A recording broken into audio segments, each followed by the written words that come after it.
Hello and Assalamu alaikum. Welcome to yet another season of Super Brands Bangladesh. My name is Khairul Bashar and I'll be your host for this season. This year we are going to celebrate the stories of most inspiring stories of different super brands in Bangladesh, brands that have significantly contributed to the community, to the business, and of course created brand equity to their consumer segments. You already know about Super Brands, the UK-based authority that recognizes and honors the outstanding performance of different brands across 70 countries, and they've been doing this over, I think, 27 years now. So this year we are going to recognize the outstanding brand performance in Bangladesh for 2025 and 2026. Now I would like to introduce our three distinguished guests with you. First of all, Mr. Mahbubur Rahman, Chief Operating Officer, Epilion Limited. Thank you. Thanks for having me here today.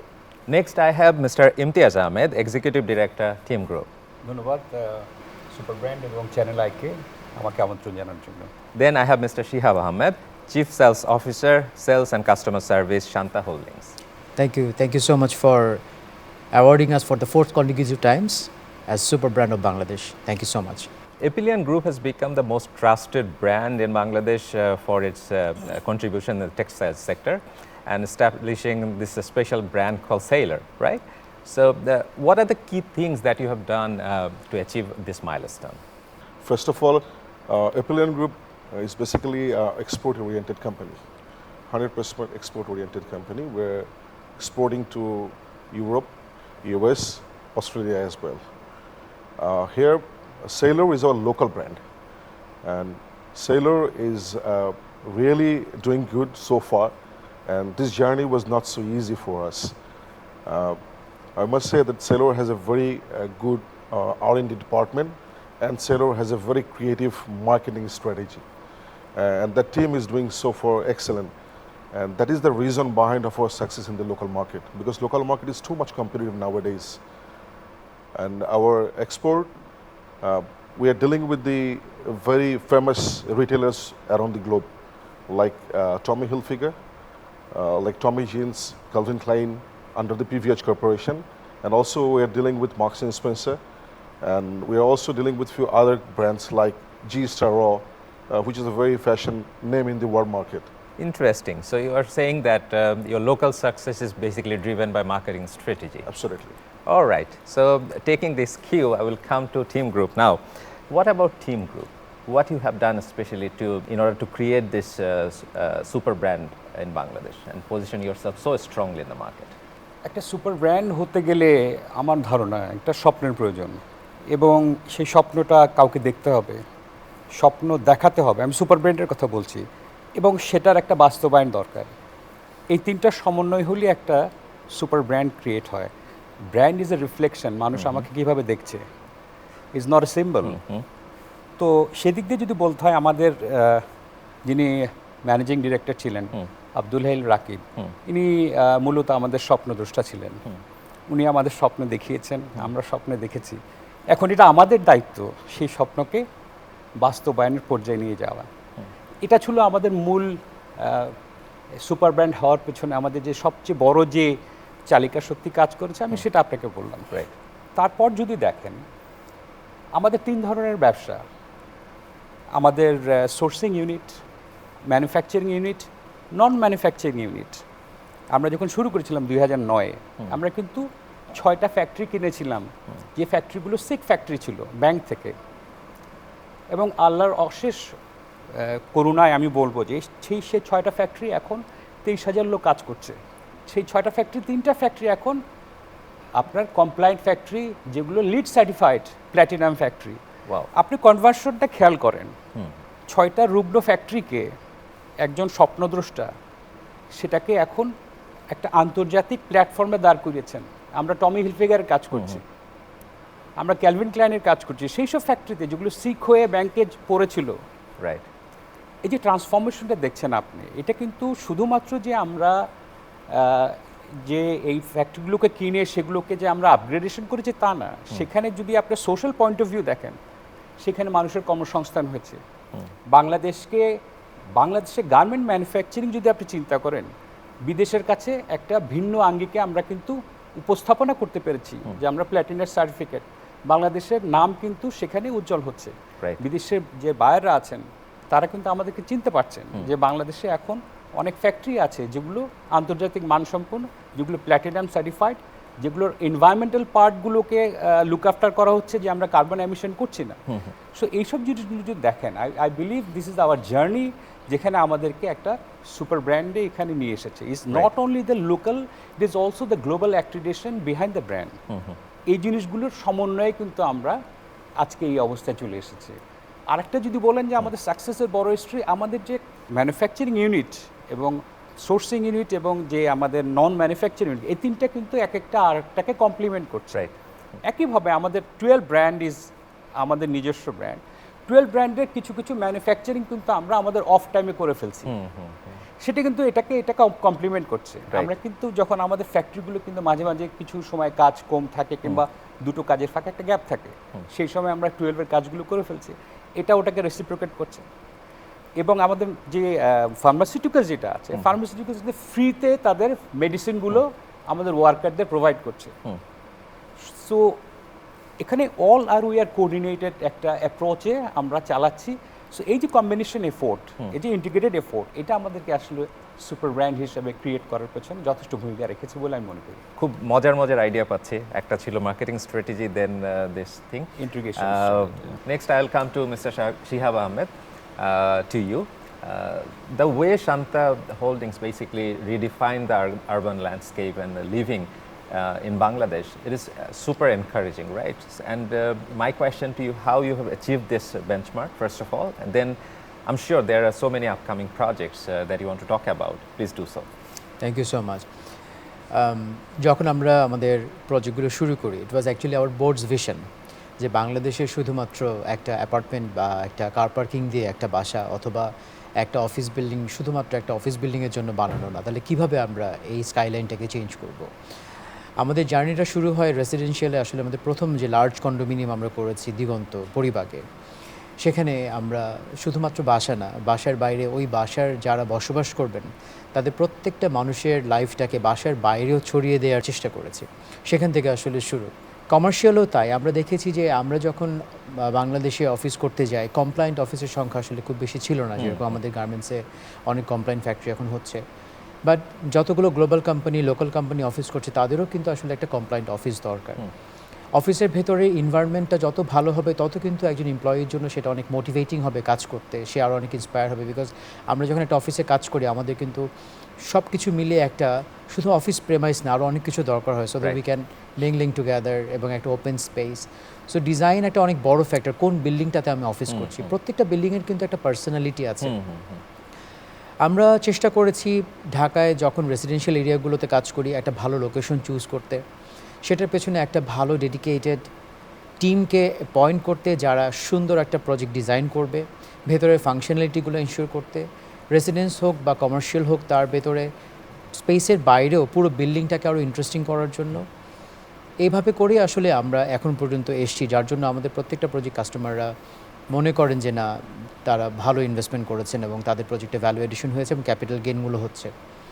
একজন মানুষ যে শুধুমাত্র বাসা বসবাস করার জন্য কেনেন তা না, রিয়েল এস্টেট কিন্তু আসলে ইনভেস্টমেন্টের জন্য একটা অনেক বড় এরিয়া, যেখান থেকে একটা ভালো রেন্টালস মানুষের কাছে আসে। সো সেটাও কিন্তু আমরা চেষ্টা করছি। একজন টেনেন্ট কেন একটা বিল্ডিংয়ে রেন্ট নেবে, যদি ওটা লোকেশন ভালো হয়, সেটার লুক ভালো হয়, সেটার ভেতরে ফাংশনালিটি ভালো থাকে এবং সেটা কমপ্লায়েন্ট হয়। ফিউচারে যেটা আপনি বললেন, we have many projects in coming future. তার মধ্যে আমরা ঢাকায় প্রথম বেশ কয়েকটা ডেস্টিনেশন মল নিয়ে আসতেছি, যেটা আমাদের জন্য নতুন এডিশন হচ্ছে। বসুন্ধরাতে আমরা প্রায় 9টা নতুন রেসিডেন্সিয়াল প্রজেক্ট করতে যাচ্ছি, সেখানেও কিছু নতুন এডিশন হচ্ছে। গুলশান বনানী বাড়িধারাতে বেশ কিছু ইন্টারেস্টিং প্রজেক্ট আমরা নিয়ে আসতেছি। আই হোপ যে এর পরের প্রজেক্টগুলো আরও ভ্যালু এডিশন হবে আমাদের টোটাল ইনভেন্টরি পুলের মধ্যে। So now I'll come back to Epyllion Group.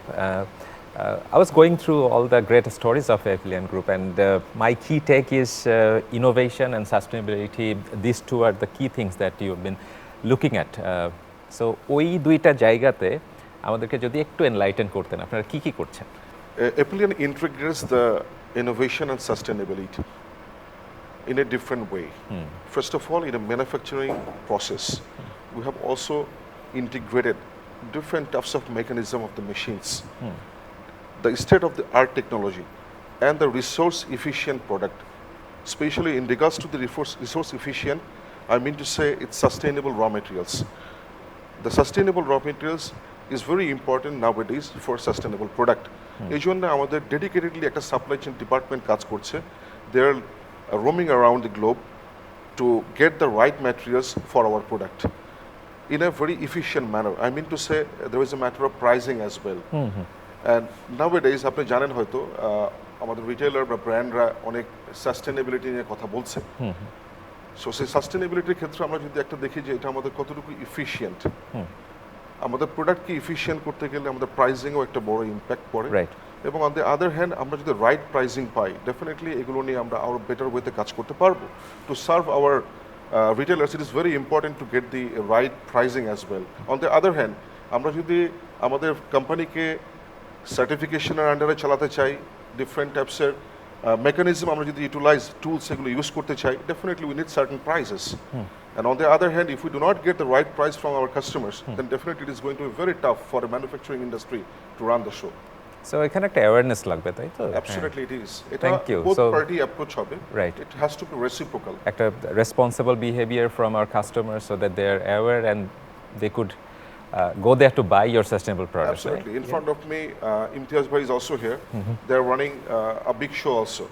So I believe he will be also supporting he's and under complementing the you. same thought also. Right.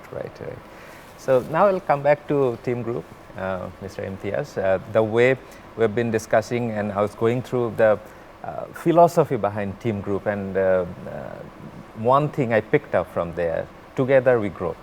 So it talks about the spirit of the company. So ওই জায়গা থেকে যদি আপনি একটু বলেন, এটা আপনারা কি বোঝাতে চেয়েছেন আসলে? আমাদের কোম্পানির philosophy is together we achieve more. Right. So we believe in coordination. Like আমরা যখন শুরু করেছিলাম, আমাদের এমডি সাহেবের কথা আবারও বলতে হয়, উনি যখন এই কোম্পানি এস্টাবলিশ করলেন ব্যাক ইন 2009, উনি কিন্তু ওনার কিছু বন্ধু এবং কিছু কলিগসদের নিয়ে উনি আলাদাভাবে কোম্পানি ফর্ম করলেন। So the togetherness is from the Inception of the company. আমাদের শুরুতেই কিন্তু একটা কোয়েশন অফ দ্য মেম্বার্স কাজ করেছে, এবং সেটার যদি আপনার পরবর্তীতে যদি সেটা যখন কোম্পানি আস্তে আস্তে বড় হয়েছে, সেটার রিফ্লেকশন আমরা প্রতিনিয়ত আমরা দেখতে পাচ্ছি। এবং the good thing about the management policy is we derive the best out of a person, যার যেই দিকে স্পেশালিটিস আছে তাকে বেসিক্যালি আমরা সেই জায়গাতেই এম্পাওয়ার করতে পেরেছি। এটা একটা আমাদের ওয়ান অফ দ্য কি অফ আওয়ার সাকসেসেস। এটা ছাড়াও যদি আপনি বলেন যে আমাদের যে ফিলসফি, সেটাকে যদি বলি যে আমাদের সাকসেসের প্ল্যানিং কোম্পানিতে যেটা ছিল, সেটা আমাদেরকে অনেকটা নিশ্চিন্ত করেছে অনেক ক্ষেত্রেই।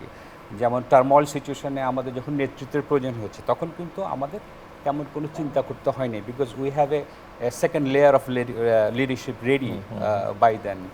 আর যেটা উনি বললেন যে ইনোভেশন এবং সাস্টেনেবিলিটির কথা, innovation is kind of a journey. এটা আপনাকে আসলে কনফাইন করলে হবে না। আপনি যদি দেখেন যে অন্যান্য ওয়ার্ল্ড, যেটা গার্মেন্টস ওয়ার্ল্ড, আপনি ভিয়েতনামের কথা বলেন, চায়নার কথা বলেন, এরা ইনোভেশনে যতটা এগিয়েছে, আমরা কিন্তু তাদের সাথে কম্পিট করতে পারছি না। এবং এটা ফলশ্রুতিতে আমাদের কস্ট অফ মেকিং কিন্তু বেড়ে যাচ্ছে। প্রতিটা ক্ষেত্রে যখন আপনি নতুন মেশিনের সংযোগ করবেন, আপনার এফিসিয়েন্সির যে নতুন নতুন পলিসি যেগুলো আছে সেগুলো ইমপ্লিমেন্ট করে, তখন আপনি you'll be more competitive in marketing. আর সাস্টেনেবিলিটি ইস্যু যদি বলি, that become a prime requirement for the garment business as well as the global business perspective যদি আপনি বলেন। Whole world is now behind the using reusable material, যেখানে সর্বত্রই সব জায়গাতে আমরা রিইউজেবল ম্যাটেরিয়াল ইউজ করি। আমাদের কিছু কিছু বাইরের ক্ষেত্রে বাধ্যগতামূলক কিছু বিষয় থাকে যে আপনাকে 50% রিইউজেবল ম্যাটেরিয়াল ইউজ করতে হবে in terms of fabric. Polyester material যখন আমরা ফ্যাব্রিক ইউজ করি, তখন তারা বলে যেটা রিনিউয়েবল সোর্স থেকে 50% আনতে হবে। পলি ব্যাগস, কার্টুনস, থ্রেডস, এগুলোতে কিন্তু আসছে। তো whole world is the focusing on the এই সাস্টেনেবিলিটি ইস্যু। এটা তো আপনাকে বললাম যে আমার ম্যাটেরিয়ালের ক্ষেত্রে। আপনি যদি অন্য ক্ষেত্রে দেখেন যে আমরা কীভাবে অন্য ক্ষেত্রে আমরা সাস্টেনেবিলিটিকে কাজে লাগাচ্ছি। আমাদের সোলার প্যানেল ইউজ করছি আমরা ফ্যাক্টরিগুলোতে, যেখানে আমাদের টোটাল ইলেকট্রিসিটি কনজাম্পশনের প্রায় 20% আমরা কিন্তু সোলার প্যানেল থেকে নিচ্ছি। Right. এবং এই যে 20% নিচ্ছি, এখান থেকে আবার 15% আমরা গভর্নমেন্টের গ্রিডে কিন্তু আমরা National grid-এ দিয়ে হ্যাঁ দিচ্ছেন। ন্যাশনাল গ্রিডে আমরা সেখানে সাপ্লাই করছি। সো আপনি যদি এটাকে কোয়ান্টিফাই করেন, বছরে আমরা অ্যারাউন্ড 75 লক্ষ টাকার ইলেকট্রিসিটি আমরা প্রডিউস করছি এবং গভর্নমেন্টকে দিচ্ছি। খুবই চমৎকার। এবং আরেকটা সাস্টেনেবিলিটি ইস্যু বলি যে আমরা যখন 2017-তে যখন আমি প্রথম আসি, তখন আমাদের মোস্ট অফ দ্য মেশিনের যে motor, that was a clutch motor, এগুলোকে আমরা এফিশিয়েন্ট এনার্জি এফিশিয়েন্ট যে সার্ভো মোটর সেগুলোতে কনভার্ট করেছি। রাইট। এবং দ্যাট হ্যাজ বিন আমাদের যে এনার্জি সেভিংস শুধুমাত্র মেশিনের ক্ষেত্রে 50% রিডিউস হয়েছে। এই কন্ট্রিবিউশন যদি আপনি এই যে আমরা এনার্জি সেভ করলাম সেটা যদি আপনি কার্বন কনজামশনে কনভার্ট করেন, আমরা অ্যারাউন্ড প্রায় 15.5 টন পার ইয়ার আমরা কার্বন সেভ করতে পারছি শুধুমাত্র the change of the clutch motor to servo motor. এবং সেটা যদি যদি আপনি বলেন যে আমরা যে সোলার প্যানেল থেকে যেটা রিসিভ করছি, সেখান থেকে আমরা অ্যারাউন্ড প্রায় 5.5 টন কার্বন এমিশন আমরা সেভ করতে পারছি বছরে। সো দুটোকে মিলালে অ্যারাউন্ড 21-এর মতন টন আমরা কার্বন আমি সেভ বোধহয় করতে বুঝতে পারছি। পারছি যে খুব চমৎকারভাবে আপনাদের সাস্টেনেবিলিটির যে এজেন্ডা সেটাকে আপনারা ড্রাইভ করছেন। একটা দিকে তো আপনার বায়ার্সদের কাছ থেকে একটা রিকোয়ারমেন্ট থাকে, আরেকটা হচ্ছে যে কমিটমেন্ট টুয়ার্ডস মাদার নেচার, যেটাকে দেশের পার্সপেক্টিভ থেকে চিন্তা করে দেখলে এটা খুবই গুরুত্বপূর্ণ। সেই জায়গাতে টিম গ্রুপ খুবই অ্যাডভান্সড একটি অবস্থায় আছে। Now I'll come to mister Shihab Ahmed, to you.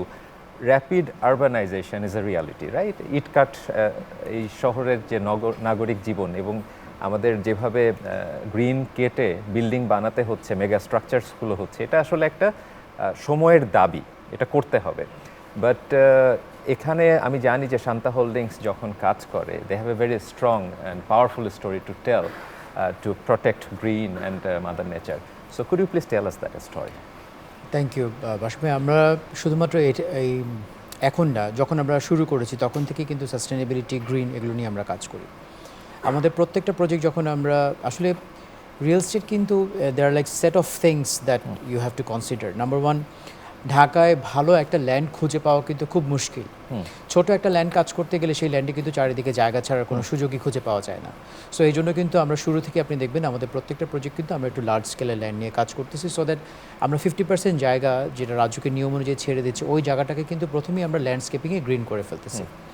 এরপরে যখন আমরা আমাদের প্রথম পরিবার থেকে শুরু করে এখন পর্যন্ত যতগুলো প্রজেক্ট করেছি, প্রত্যেকটা প্রজেক্টেই গ্রিন কিন্তু একটা অনেক বড় এলিমেন্ট আমাদের প্রজেক্টের। প্রত্যেকটা ফ্লোরের মধ্যে আমরা গ্রিন রাখার চেষ্টা করি, ছাদটাকে আমরা গ্রিন করার চেষ্টা করি, বাচ্চাদেরকে আমরা কিছু গ্রিন দেওয়ার চেষ্টা করি। একজন ডিজাইনার যখন আমাদের সাথে কাজ করা শুরু করেন, তাকেও কিন্তু আমরা বলে দিই যে সেটার ন্যাচারাল ভেন্টিলেশন, ন্যাচারাল লাইটিং কিন্তু অনেক বেশি থাকতে হবে, সো দ্যাট আমরা এনার্জি যেন আমরা কম ইউজ করতে পারি প্রজেক্টের মধ্যে। আমরা তো আগে ওয়াটার বডি টডি সবগুলো কিন্তু এখন আসলে আমরা বন্ধ করে দিচ্ছি। ইভেন ছাদের মধ্যেও কিন্তু আমরা এখন ছোটো ছোটো করে গ্রিন নিয়ে আসতেছি, সো দ্যাট ছাদটাও যেন মানুষের কাছে মনে হয় যে না, they are like few greens in the roof as well. প্রতিটা অ্যাপার্টমেন্টের মধ্যে কিন্তু ছোটো ছোটো ব্যালকনির পাশেও তাদের একটা গ্রিন বেল্ট আমরা তৈরি করে দিচ্ছি, সেখানে যেন তারা কিছুটা গাছ লাগাতে পারে নিজের শখ করে। এখানকার ইভেন যারা টেনেন্ট আসছেন তাদেরকেও কিন্তু আমরা বলে দিচ্ছি তাদেরকে লো ফ্লো লাইট ইউজ করতে হবে, আপনার এনার্জি সেভ করার জন্য, ওয়াটার সেভ করার জন্য লো ফ্লো ফসেটসগুলোকে ইউজ করতে হবে। আমরা গাইডেন্স দিয়ে দিচ্ছি। আমরা কার্বন এমিশন কমানোর জন্য এয়ার কন্ডিশনিং সিস্টেমটার কোএফিশিয়েন্টগুলো কেমনভাবে ডিজাইন করছে না, এখন নতুন যে প্রজেক্টগুলো হচ্ছে জিরো কার্বন এমিশন হয়। সো এইগুলো নিয়ে আসলে কাজ করতে হচ্ছে। বাট এগুলা আমরা যে কাজ করছি তা না, অ্যাট দ্য সেম টাইম আমাদের কনসালটেন্ট, আমাদের টিম, তারা প্রত্যেকটা প্রজেক্ট ডিজাইন করার সময় এগুলো নিয়ে কাজ করে, এবং আমাদের যারা টেনেন্ট এবং যারা ইউজার্স আছেন তারাও কিন্তু আমাদেরকে আসলে কোঅপারেট করেন। So all together we are trying to do something for the environment as well. Super super. একটা সুপার ব্র্যান্ডসের আসলে এরকমই হওয়ার কথা, যেরকম করে আপনাদের কাছ থেকে গল্প শুনছিলাম। প্রিয় দর্শক মণ্ডলী, এতক্ষণ কথা বলছিলাম তিনটি সুপার ব্র্যান্ডস প্রতিষ্ঠানের সাথে। আপনারা নিশ্চয়ই এই কথা থেকে যে জিনিসগুলো আমি অন্তত যেটা বুঝতে পেরেছি, যে প্রত্যেকে কিন্তু বিজনেসের জায়গাতে একটা জিনিস এনশিওর করার তারা চেষ্টা করেছেন, সেটি গুড গভর্নেন্স। প্রত্যেকে কিন্তু ইন্টিগ্রিটির সাথে কাজ করছে, তাদের একটা লং টার্ম ভিশন আছে। যে ভিশনটা ড্রিভেন বাই একটা লিডারশিপ, রাইট? এবং এই লিডারশিপের জায়গা থেকে তারা যেভাবে ডিজাইন করেছেন তাদের বিজনেসটাকে, এখানে অবশ্যই তাদেরকে ক্রেডিট দিতে হবে এই কারণে যে গ্লোবাল যে সমস্ত এক্সপার্টিসগুলো আছে, যেটা একটা কোম্পানির ক্যারেক্টারকে ডিজাইন করে, সেই প্রত্যেকটা জিনিসকে তারা লোকালাইজড করেছেন, যেটা বাংলাদেশের মার্কেটের জন্য করাটা এত সহজ নয়। এবং ওই জায়গা থেকে, কমিটমেন্টের জায়গা থেকে প্রত্যেকে কিন্তু সাস্টেনেবল বিজনেস, গ্রিনের প্রতি কমিটমেন্ট এবং কনজিউমাররা কি চাই সেই জায়গা থেকে তারা কাজ করে যাচ্ছেন। সুতরাং একটা ব্র্যান্ডের স্টোরি যখন তৈরি করা হয় এবং সেটিকে যখন আপনার সামনে প্রেজেন্ট করা হয়, এখানে ব্র্যান্ডের যে স্টিকিনেস, তারা যথেষ্ট কমিটমেন্টের জায়গা থেকে এই স্টিকিনেসটা ক্রিয়েট করছেন। আমরা অত্যন্ত গর্বিত আজকে কথা বলার সুযোগ হয়েছে অ্যাপিলিয়ান গ্রুপ, টিম গ্রুপ এবং শান্তা হোল্ডিংসের সাথে। তিনজন গুণী মানুষ আমার সাথে আজকে যুক্ত হয়েছিলেন, যারা তাদের বিজনেসের ভ্যালুস, প্রিন্সিপালসগুলো আপনাদের সামনে তুলে ধরেছে।